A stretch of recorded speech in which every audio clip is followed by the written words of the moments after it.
Thank you. And the next item of business is a members' business debate on motion 19389 in the name of Sarah Boyack on supporting Tourette Scotland and greater awareness and inclusion for people with Tourette syndrome. This debate will be concluded without any questions being put, and I would invite those members who would wish to speak in the debate to please press the request to speak buttons, and I call on Sarah Boyack to open the debate. Up to 7 minutes, please. Thank you, Presiding Officer. I do feel privileged to open this debate on a condition that affects so many across our communities. And it's difficult for us to imagine what it is like for your body to act without your say-so, for words to leave your lips you didn't intend to say. But for tens of thousands of Scots, this is their daily reality. And although it's estimated that 1 in 100 Scots may have Tourette syndrome, for too long it's been an undiscussed and under-resourced condition. An example of these barriers is clear in the case of my constituent Finn. He was prescribed comprehensive behavioural intervention for tics therapy to help with his Tourette's, only to discover no one in North Edinburgh was trained in how to do it. And it got worse. When upon inquiring if he could receive the treatment anywhere else in Scotland or Edinburgh, he was told no. It surely cannot be, in a country as well-resourced as ours, that patients are still unable to receive the treatment they are recommended by CAMHS. And far too many facing Tourette's go through the process of diagnosis only to find support on the other side lacking. And that's as equally true for their families.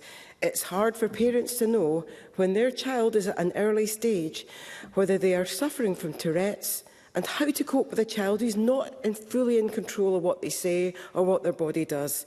And far too many parents feel helpless in trying to balance all the life changes required with a Tourette's diagnosis.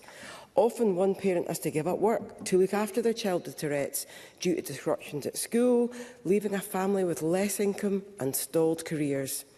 Of course, wonderful organisations like Tourette Scotland provide a range of services and support to parents and to those with Tourette's. My constituent Tyler would not be where he is today without the support of Tourette Scotland. He was noticed by someone in his second year at school that was running the First Chances project. She helped Tyler find a goal and show to him that he's also able to achieve the things others can. And with the right support, Tyler was able to thrive, first at college, then at uni, where he graduated with a joint degree. And that was only thanks to the amazing support and grant funding to help manage his Tourette's. And this summer, Tyler went to the USA to take part in Camp America for 3 months, helping to support kids with disabilities and support as a camp counsellor. And Tyler's story should stand as an example of how Tourette's does not have to be a barrier to life. With the right support, those with a condition can achieve great things. But it shouldn't just be the role of third sector organisations or the NHS to provide this support. We need to foster an environment that allows those with Tourette's to thrive wherever they are in life. So I'm pleased that my office has already been in touch with the Scottish Parliament Engagement Office to introduce them to Tourette Scotland in a bid to make our Parliament a more Tourette's-friendly environment. Because in many environments, Tourette's can still be a challenging hurdle to overcome. A constituent of mine, Alan, shared with me the experience of his son, Frankie. He had first-hand the misunderstandings that Tourette's can bring in education. He was often punished for things out with his control due to no one recognising his condition. And it's hard to state how disruptive this can be for a child's education and their confidence in managing Tourette's. It's a major impact on a child's mental health due to the punishments they receive for their uncontrollable actions or the humiliation they are subjected to for a lack of understanding. And even when a diagnosis is made, often schools are ill-equipped to deal with it effectively due to a lack of training and resource. But it doesn't have to be this way. When I spoke to Alan about his son, he told me the practical steps that he believes are vital for ensuring that those with Tourette's receive necessary support. Clear, nice and sign guidance for Tourette's diagnosis. a national training programme for schools so that school staff and teachers are properly equipped to support those suffering from Tourette's, and early recognition and intervention in schools for students so that we can support kids up from an early age to ensure positive outcomes despite their condition. These are not fairy tale policies, they're achievable. We just need the political will to achieve them. And I'm glad that we're joined by constituents who have Tourette's in the public gallery today. Every single one of them will have had to overcome challenges related to their condition. And it's vital that we use this momentum to deliver lasting change so that for future generations, a Tourette's diagnosis does not need to carry the burden it once did. Last week, colleagues, I went to see the wonderful film I Swear, illustrating across the world the challenges of living with Tourette's.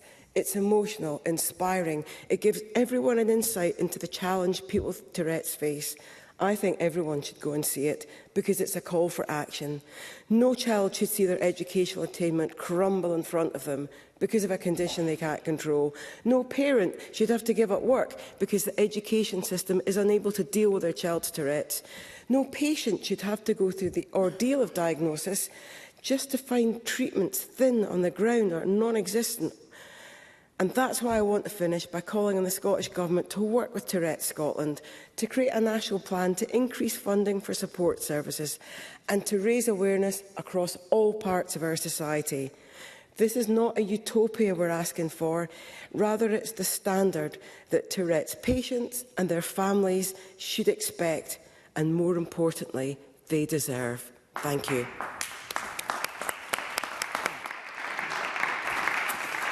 Thank you, Ms Boyack. We now move to the open debate. I call Christine Graham to be followed by Finlay Carson. Ms Graham. Thank you very much, Deputy Presiding Officer. I think this is the first time in my 25 years in this Parliament that Tourette's has been discussed. So I thank the member most sincerely for bringing this debate, and I welcome those in the gallery listening to this significant, I would add, milestone debate on Tourette's. The main symptom of the syndrome is tics, which can be vocal or motor. They can include whistling, sniffing or clearing your throat, repeating a sound or phrase, and occasionally swearing. You cannot control these, they just happen. It usually develops in early childhood, and it's even estimated that 1 in every 100 Scots have Tourette's. Sometimes it's so mild, it can't be identified. There's no known cure, but the condition can be managed. But most important for me of all is for the public to be educated, to understand the condition and remove the stigma. I'm going to speak about John Davison, who lives in Gala, who's a constituent and has Tourette's. Now, I first met John, though he won't remember this, don't expect to be remembered all the time, many, many years ago while visiting Langley Community Centre in Gala Shields. I was there for a meeting, and in the near distance I could hear shouting and swearing, and like many, I was really taken aback. But then I was told, it's only John, and he had Tourette's.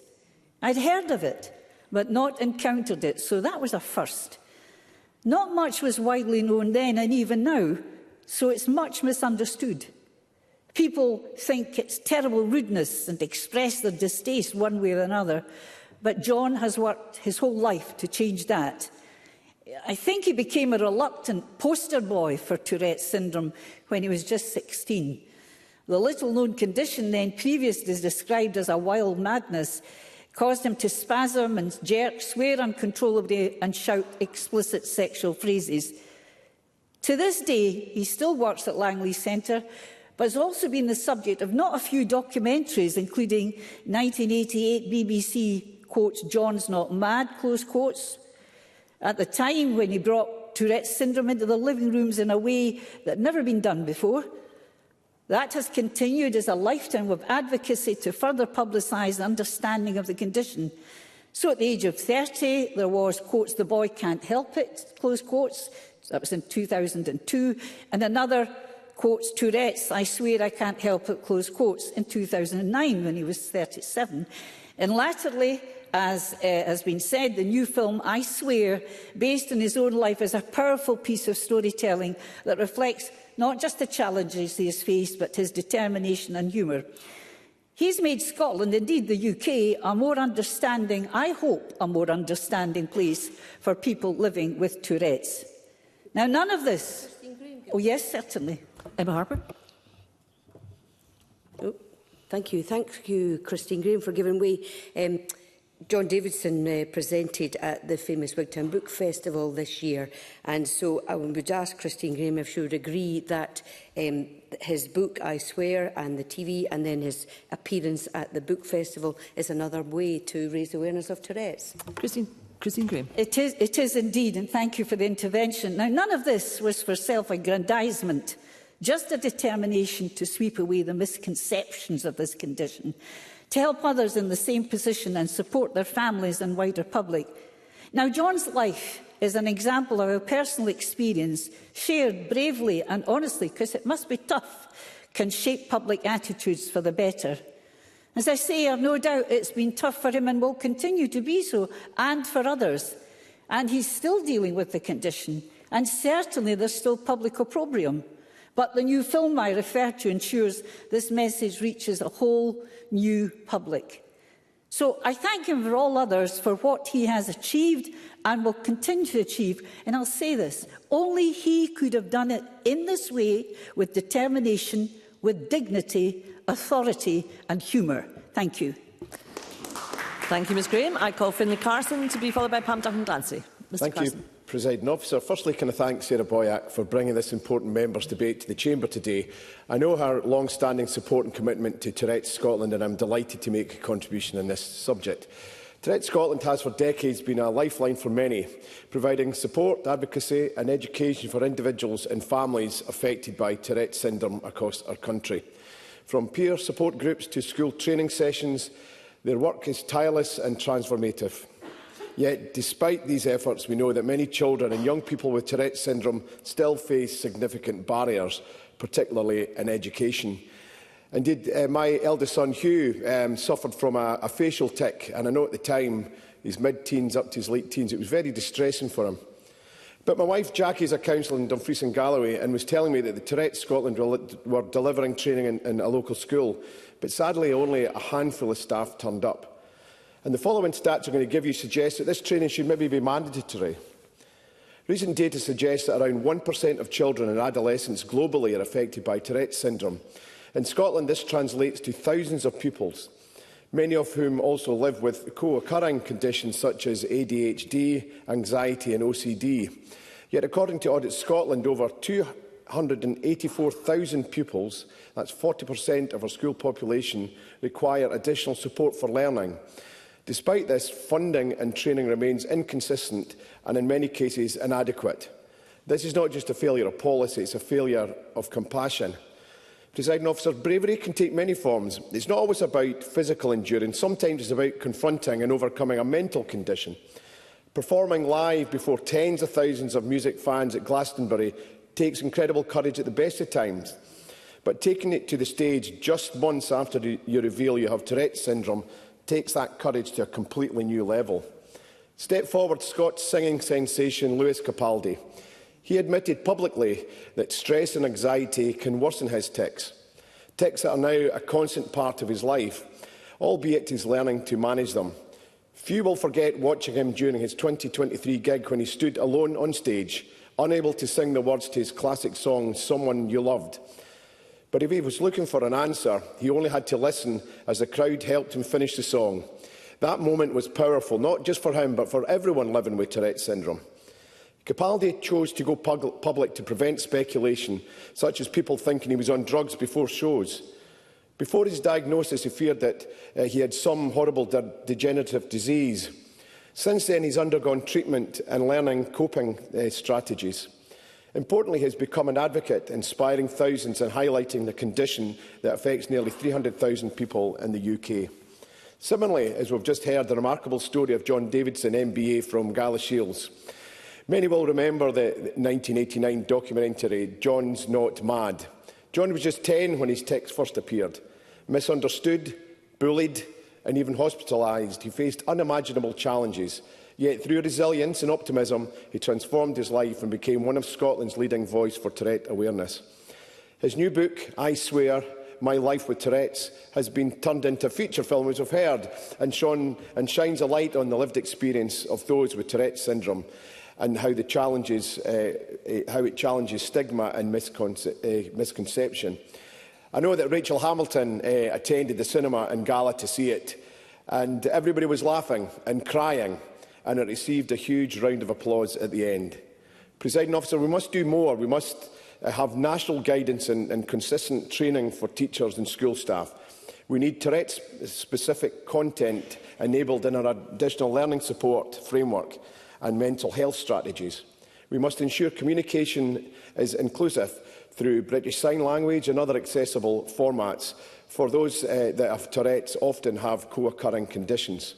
And crucially, we must work with organisations like Tourette Scotland to develop a national plan. This means increasing funding for support, better integration across education, health and social care, and a public awareness campaign that reaches every corner of Scotland. So let's honour the work of John Davidson and Lewis Capaldi and the many families who have fought for recognition and ensure that every child with Tourette's syndrome is supported to their full potential. Thank you, Mr Carson. I call Pam Duncan-Clancy to be followed by Rona Mackay. Ms Duncan-Clancy. Thank you, Presiding Officer, and I'd like to thank my colleague Sarah Boyack for bringing this important and indeed milestone, as Christine Graham has pointed out, debate to the Chamber. I'd also like to put on record my thanks to Tourette Scotland for providing support, advocacy and education for people living with Tourette syndrome and their families, including in my region of Glasgow. Presiding Officer, as has already been said, with 1 in 100 school-aged children affected by Tourette's, this is an issue that affects every part of society, but as yet it is not fully understood. That's why debates like today are so important. One thing that is not commonly understood about it is that it rarely comes alone, and most people who have a Tourette's diagnosis also have other complex conditions such as ADHD, OCD, anxiety and ASD, as others have mentioned, to name but a few. And as with many conditions, it can be difficult for people to consider that more than one issue can affect people at any one time. We are, of course, all multidimensional, and we need our systems and services to recognise and support that in all of our diversity. That includes in education. For young people with Tourette's, though, including in the Glasgow region, the system falls below what we'd expect. Some pupils don't get the additional support in schools that they need, and that has a huge impact on their life. Whilst, of course, many young people with Tourette syndrome have no additional difficulties at school, some may struggle. This can be wide-ranging and includes the discomfort of holding tics in. This uses, obviously, a lot of energy and concentration and can distract sometimes from schoolwork. It can also be really difficult to maintain concentration. It's crucial that we support young people to relax, to be themselves, and to help others to understand when and how their condition affects them, so that they can get the best chance at learning possible. There are also adjustments specifically that can help in school. Writing can sometimes take a little bit longer for people with Tourette syndrome, and simple solutions can help. Solutions like worksheets rather than having to copy things down, or a list of tasks rather than having to remember what's been asked. So too can assistive technology. Tourette Scotland and others have highlighted these issues and believe there is an urgent need for national guidance and consistent support for teachers and school staff to ensure that pupils with Tourette syndrome are supported to reach their full potential. The Scottish Government is currently reviewing wider additional support for learning, and so perhaps it could consider specifically the needs of this group of young people when it does that. Another solution to support people living with Tourette syndrome is the importance of inclusive communication. This must be a feature of all of our government's work, so that everyone can enjoy the right to learn, but also the right to participate in every aspect of society. And, Presiding Officer, also, if the Government were to agree to the calls from Tourette Scotland to help deliver a national plan for support services and raise awareness across education, health and social care and the wider public, perhaps this could be a key feature, this support and education could be a key feature of such a plan too. Presiding Officer, we are shining a light today on the lived experience of families living with Tourette's, not least because of the work of organisations like Tourette Scotland or the campaigners and activists that we've heard about today, or indeed my colleague Sarah Boyack, but also because of the release of the new film, I Swear, which set out, as films so often do, to help others see the beauty in difference, but the challenges and stigma surrounding it too. Films like these are so important, And I want to see more and more of them telling the story of disabled people across our screens and people living with conditions like Tourette's. I thank the producer, including the executive producer, John Davidson, who the film is about, for making the film and for sharing this story far and wide. And I think it's worth noting that John was an executive producer, not least because I believe the actor Robert Arameo, who plays him, says he was his most important resource in helping him fulfil that role, but also because having more people living with these conditions on screen and working in screen is crucial. And on this occasion, the involvement of the Tourette's community in the film shows real leadership by those who made it. Lastly, Presiding Officer, let me end with the final word from John himself. John says in a BBC article about the film that it, and I quote, raises awareness, but it also gives people the grit and determination to keep going. He then asks us that we, and I quote again, fight on for their kids, go to schools, go to your local MPs, because we need people to stand up and listen. And so, Presiding Officer, his words are now in Parliament and on the parliamentary record, and it is incumbent on all of us to do as he asks, to stand up and to listen, so that people can understand a little more about Tourette syndrome and how we can all work to improve the lives of people living with it. Thank you, Presiding Officer. Thank you, Ms Duncan-Clancy. And I call Rona Mackay. Ms Mackay.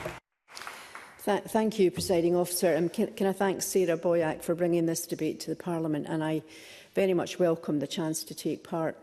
Presiding Officer, many people talk about the good old days when everything was better than it is today and we didn't have the problems we have now. But I believe society has come on by leaps and bounds in many areas, particularly when it comes to removing stigma from medical issues, allowing the public to understand the once not talked about conditions many people suffer from. So, as we know, Tourette syndrome is a neurological disorder that causes involuntary, sudden and repetitive sounds and movements called tics. Initial symptoms are typically tics, which can include motor movements like shoulder shrugs or vocal sounds like throat clearing, usually appearing in childhood. The condition can be associated with other conditions like ADHD and OCD, and tics can be triggered by different things, including stress, excitement or tiredness. Symptoms of Tourette syndrome usually start around the age of 6 and can get more noticeable around the age of 10. In some people, the condition does improve with age. The syndrome, which is more common in boys than girls, isn't curable but can be relieved by following guidance on well-being and relaxation. So Tourette Scotland is a fantastic website, a fantastic organisation, and they're there to inform and support sufferers. The estimated 300,000 children and adult sufferers throughout the UK. I completely agree with Sarah Boyack's motion that Tourette should be supported in schools as part of the wider additional support needs framework, and to others who have spoken about the lack of guidance and support in this issue. And I look forward to the Minister's remarks around this area. Presiding Officer, I mentioned earlier, and we all have, the importance of removing stigma from this condition. And one way to do that is through the creative arts. And we already have had high-profile figures such as Lewis Capaldi and David Beckham being quite open about their condition, which is to be greatly welcomed. However, the film that we've all been talking about, I swear, already spoken about, has taken the world by storm. My young constituent, Scott Ellis-Watson of Bishopbriggs, is a rising star, and his debut performance in the film has been widely acclaimed. I was proud to submit a parliamentary motion to congratulate him and look forward to presenting him with it shortly. The film topped the box office as the #1 film in Scotland and across the UK in its first week of release. Much credit is due to the encouragement of Scott's family, his proud parents Julie and Jimmy, and siblings Stella and John. The fact that the film, produced by Studio Canal, has been such a success is fantastic news for sufferers, and they know people will understand more about what they're going through, which obviously can only be a good thing. Scott plays John Davidson, widely referenced and so impressive. Scott plays him as a teenager whose real-life experiences of navigating daily challenges with Tourette syndrome are powerfully captured in this production. And by working closely with John, Scott highlights the impact of how the condition can impact young people both educationally and socially at a time in their lives when life can be difficult enough. But Scott portrays John just as he is in real life, and we've heard about this afternoon. Dignified, funny and clever. And that's why this film is so important. Tourette's is a human condition, often hereditary, and we should know that people affected are just like us with their own personalities and emotions. So in conclusion, Presiding Officer, I hope that this debate and this important film do lead to a greater understanding of Tourette's by the public and by our educational and clinical institutions. It's the very least that people deserve. Thank you. Thank you, Ms Mackay. And I now call on Minister Marie Todd to respond to the debate. Around 7 minutes, please.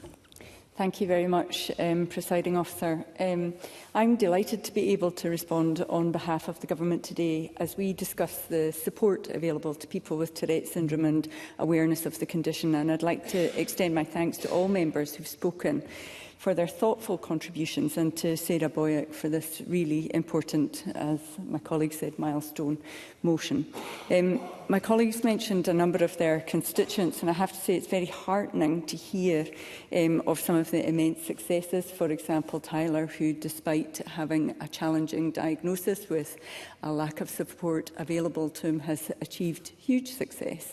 And it is inspiring and very meaningful for people to hear about these stories. Also great to hear about, to be reminded of Lewis Capaldi and David Beckham and other very high-profile people who have spoken out about their diagnosis, because this is a diagnosis that is widely misunderstood.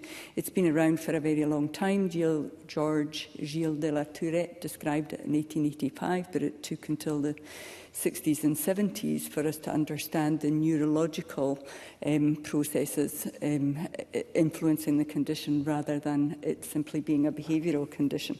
And our understanding has continued to grow ever since. There were a number of health asks in what Sarah Boyack put forward, and I would have to say, in terms of the diagnosis, there are barriers in achieving the diagnosis within Scotland, but there has been a significant level of improvement recently. There's a 16% increase in neurology staff at all grades within NHS Scotland over the last 10 years, so we're increasing the capacity, and there's a 47% increase in neurology consultants. We've also increased imaging capacity, which is part of the diagnosis, providing 13 mobile MRI and 4 mobile CT scanners to help people to get diagnostic tests that they need, with some boards delivering additional activity 7 days a week, 12 hours a day, reducing diagnostic waits. I recognise the challenges in accessing treatment. I am a junior health minister, and I'm quite keen that we pick that up with colleagues within the health ministries. I think it would be useful to pick up the issues around access to therapies. I recognise just how debilitating Tourette syndrome can be, and I want to assure you that we're committed to ensuring that everyone who lives with Tourette syndrome in Scotland is able to access the best possible care and support. The Government has a vision of a Scotland that's free from stigma and inequality, where everyone fulfils their right to achieve the best mental health and well-being possible. And some of the examples and the stories that we've heard during this debate clearly illustrate that there is a great deal more that we need to do to achieve the vision. I want the stigma around this condition to end, and to ensure that our young people are supported to reach their full potential. And I'd like to commend the tireless efforts of Tourette Scotland in supporting people through the physical and emotional challenges that their condition brings. Now, the Education Secretary is committed to a review of additional support for learning, and convened a cross-party roundtable to engage with members and local government. They discussed the priorities and thoughts and the scope for this review to help improve the support for children and young people who require additional support for learning in school. And I understand that the Education Secretary is considering next steps following that productive session. I would strongly encourage Tourette Scotland to engage with the Education Secretary on that process, and to ensure that their asks are heard within that general review of ASL.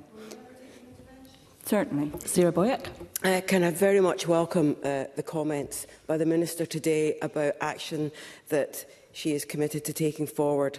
In addition to NHS and education, can I say that when I left I Swear, I thought this affects every part of our life? It's transport, it's police, and there's a really big issue about public sector education and learning, but also to make sure that we've got wider awareness across the public so that all of us can understand and think about what we can do to support people, but also just that awareness so that we don't react in a way that actually makes somebody's life worse. Minister. Yeah, absolutely. I absolutely understand the point that my colleague is making there. I think that the film, I Swear, will probably do more for public understanding than anything that government can do, and I have to commend the creative effort that's gone into that. Sometimes creative projects like that can shift public understanding in a way that government campaigns can't. But I'm confident that my colleagues across government would be content to engage on that issue to see if there is more that we can do as well. So, we've seen a record investment in additional support for learning by local authorities in 23-24 of over £1 billion. This year's budgets, 25-26, sent out an additional £29 million for additional support for learning, which includes an allocation for local and national programmes to support recruitment and retention of ASL workforce. In addition, the investment will include an allocation for local and national programmes, sorry if I just said that, to ensure that we will be able to build on the work being delivered through the additional support for learning plan. That funding will be used to improve outcomes for all children and young people with ASN in line with the ASL Act 2004, and it will build on existing spend on inclusion to ensure the broadest reach possible. All teachers do undertake ASN training during their initial teacher education. It's a requirement to meet professional standards for registration within the General Teaching Council of Scotland. We do remain committed, though, to exploring options regarding initial teacher training education, and we are considering ways to take further steps to improve the support that's available for teachers in other areas. There is a wide range of free professional learning opportunities set within the Scottish context, which individual educators, establishments, local authorities and unions can use and adapt to suit their context. Those are provided by a range of organisations, which includes Education Scotland, professional organisations, unions, health and the third sector. And we'll work with third sector organisations like the National Autism Implementation Team to produce materials that support professional learning and development for those working with autistic learners. As Pam Duncan-Glancy said, this is a condition that is often diagnosed alongside other conditions. We're working with partners to further develop this work and to further improve the support that is available. Teachers have access to an inclusion, wellbeing and equalities professional learning framework via Education Scotland, as outlined in the most recent additional support for learning action plan update. So, in closing, Presiding Officer, I'd like to thank everyone who has contributed to this debate and to Tourette Scotland and the individuals who've come along to hear the debate today for highlighting the needs of people with Tourette syndrome. We'll continue to work with people with lived experience, with third sector partners and with education providers to improve the lives of people with Tourette syndrome across Scotland. Thank you. Thank you, Minister. That concludes the debate, and I suspend this meeting until 2 p.m.